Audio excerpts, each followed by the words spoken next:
इन दिनों नितिन गडकरी को देश की सड़कों का जादूगर कहा जाता है, लेकिन इनका इथेनॉल को बढ़ावा देने का जुनून कुछ और ही कहानी बयां करता है, जो सड़क से हटकर सीधे सत्ता और व्यवसाय के गलियारों तक पहुंचती है। सरकार ने इथेनॉल ब्लेंडिंग को क्रांति बताया, दावा किया कि इससे प्रदूषण कम होगा, किसानों की आय बढ़ेगी और तेल आयात पर निर्भरता घटेगी। जीएसटी 18% से घटकर 5% कर दी गई, मानो जनता को तोहफा दिया जा रहा हो।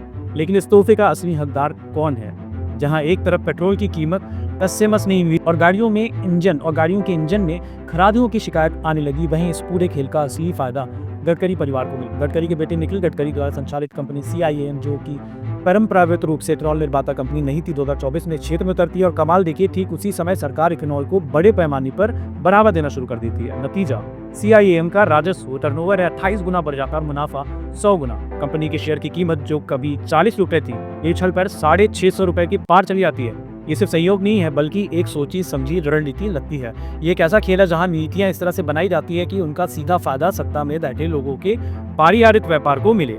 ये सिर्फ बिजनेस नहीं, बल्कि सत्ता का दुरुपयोग है। जनता को इथेनॉल के नाम पर बेवकूफ बनाया जा रहा है और इंजन फेलियर जैसे नुकसान झेलने के लिए मजबूर किया जा रहा है, जबकि इसका सारा मुनाफा कुछ ही लोगों की जेब में जा रहा है। ये मामला सिर्फ इथेनॉल तक सीमित नहीं है।